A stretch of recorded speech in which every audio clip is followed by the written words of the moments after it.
రఘురామకృష్ణరాజు గారు, నమస్తే అండి. సుప్రీంకోర్టులో అసలు ఇది విచారణ జరగలేదు. అసలు చిన్న మెదడు తిగినట్టుంది. ఆ ఆరోపణ చేసిన వ్యక్తికి చిన్న మెదడు తిగింది. ఎందుకంటే నేను సుప్రీంకోర్టులో ఫైల్ చేసిన తర్వాత అది విచారణకే రాలేదు. విచారణకు వచ్చిన వెంటనే ఇది మీరు హైకోర్టుకి వెళ్లకుండా సుప్రీంకోర్టుకి డైరెక్ట్ గా ఎందుకు వచ్చారు, మీరు హైకోర్టుకి వెళ్ళండి అని చెప్పటం జరిగింది. సో దాన్ని సుప్రీంకోర్టు కొట్టేసిందని చెప్పి ఒక డెలీరియం పేషెంట్ లాగా ఇప్పుడు నిందితుడు ఎఫ్ఐఆర్ లో A1 మాట్లాడుతున్నప్పుడు అటువంటి వ్యక్తులు మరి పోలీస్ ఆఫీసర్గా ఎన్నాళ్ళు ఎలా ఉన్నారు అనేది నాకు అర్థం కావట్లేదు. సో మీ ప్రశ్నకి నా సమాధానం అది. ఇంకేమన్నా ప్రశ్నలు ఉంటే అడగండి. రైట్, మిమ్మల్ని కస్టడీకి తీసుకున్న సమయంలో అసలు ఇంకా ఎట్లాంటి టార్చర్ పెట్టారంటూ మీరు ఆరోపిస్తారు ప్రధానంగా? నేను ఆరోపించడం కాదు, ఏ రకంగా ఇబ్బంది పడ్డానో, నా గాయాలు ఎలా అయినాయో మిలిటరీ హాస్పిటల్ వాళ్ళు చాలా స్పష్టంగా వాళ్ళ రిపోర్ట్స్ లో ఇచ్చారు. దానికి ముందే గుంటూరు హాస్పిటల్లో కూడా ఒరిజినల్ రిపోర్ట్స్ సక్రమంగానే ఉన్నాయి.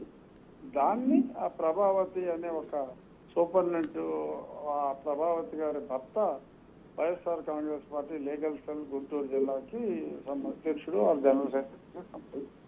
సో వారందరూ ప్రభావితం చేసి ఒరిజినల్ గా ఎవరైతే హైకోర్టు ఎవరైతే చూడాలన్నారో హెడ్ ఆఫ్ ది డిపార్ట్మెంట్ కాకుండా వాళ్ళ కింద వాళ్ళతో వాళ్ళు రిపోర్టుకు ఒప్పుకోకపోతే కింద వేరే రిపోర్ట్ కింద వాళ్ళతో రాయి ఆ రిపోర్ట్ పెట్టి మాయ చేయాలని చెప్పారు. కానీ నా అదృష్టవశాత్తు సుప్రీంకోర్టు ఆదివారం నాడు అయినా సరే స్పెషల్ బెంచ్ ఫామ్ అయ్యి నన్ను మిలిటరీ హాస్పిటల్కి తరలించినందువల్ల క్లియర్ కట్ గా ఆ రిపోర్ట్ అన్ని స్పష్టంగా వచ్చినాయి. కాబట్టి సుప్రీంకోర్టు నాకు ఇమీడియట్ గా 3 రోజుల కల్లా బెయిల్ ఇవ్వడం జరిగింది.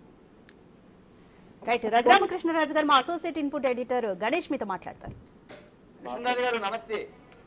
నమస్తే. దాదాపు 2021 నుంచి దాదాపు 3 ఏళ్లకు పైగా అలుపెరిగిన పోరాటం చేశారు. ఈ రోజున దాదాపు 8 కేసులు పెట్టే పరిస్థితి ఇన్నాళ్ళకి వచ్చింది ప్రభుత్వం మారిన తర్వాత. ఎలా చూడాల్సిన అవసరం ఉంది? అంటే చివరికి మీ వైపు న్యాయం మీ వైపు నిలుస్తుందని అనుకోవచ్చు.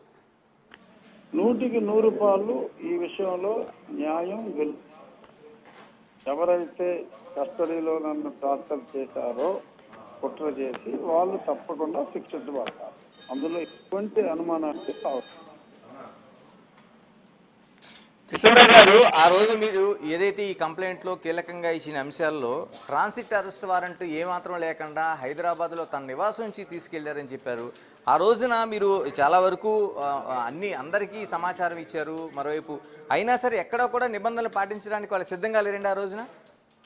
అసలు నిబంధనలు అంటేనే వాళ్ళకి అసలు తీవ్రమైన నిర్లక్ష్యం. అసలు నన్ను హైదరాబాద్ లో అరెస్ట్ చేసినప్పుడు ట్రాన్సిట్ వారెంటే కాదు, ఇక్కడే నన్ను మెడికల్ రిపోర్ట్ కి తీసుకోవాలి.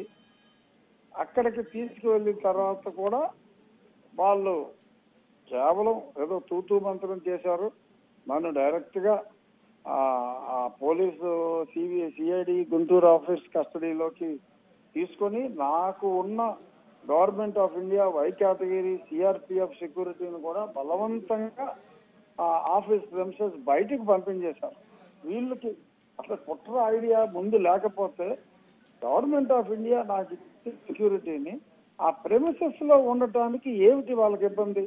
వాళ్ళని బయటికి తోసేశారు. పూర్తిగా ప్రెమిసెస్ బయటికి, కాంపౌండ్ వాళ్ళు బయటికి పంపించేశారు. అక్కడే వాళ్ళ కుట్ర. 2 రోజుల ముందు ఒక్క సీసీ కెమెరా లేకుండా కూడా. ఆ తర్వాత విజయ్ పాల్ అన్న వ్యక్తి నా సెక్యూరిటీని దారుణంగా బయటికి పంపించేసిన తర్వాత ఒక సర్కిల్ ఇన్స్పెక్టర్ని, ఒక హెడ్ కానిస్టేబుల్ని అక్కడ పెడితే వాళ్ళిద్దరూ బయటికి వెళ్ళిపోయి, వాళ్ళు బయటికి వెళ్ళిన వెంటనే మళ్ళీ ఒక 5గురు ఆగంతకులు వచ్చి నన్ను తావచెత్త కొట్టి, అందులో సునీల్ కుమార్ కూడా ఉన్నారు. ఆ తర్వాత వీళ్ళు మళ్ళీ బయటికి వెళ్ళిన వెంటనే మళ్ళీ ఏమీ తెలియనట్టు సినిమాలో క్లైమాక్స్ లో వచ్చినట్టు మళ్ళీ ఆ సర్కిల్ ఇన్స్పెక్టర్, ఆ హెడ్ కానిస్టేబుల్ వచ్చి, ఏంటి రాజు గారు ఏం చేశారు మీరు ఇక్కడ, మంచం విరిగిపోయిందేంటి అని నన్ను నా చెస్ట్ మీద కూర్చున్నారు. నాకు ఆ సర్జరీ అయిన అప్పటికి 5వ నెల కూడా కంప్లీట్ కాల. 4 నెలల టైంలోనే ఓపెన్ హార్ట్ సర్జరీ అయితే గుండెల మీద హఠాత్తుగా కూర్చుని ఆ మంచం తల వైపు ఉన్న 2 మంచం కోళ్ళు కూడా విరిగిపోయినాయి ఆ ప్రెషర్కి. ఆ విరిగిన మంచం అవన్నీ కూడా ఉంటాయి, ఆ డీటెయిల్స్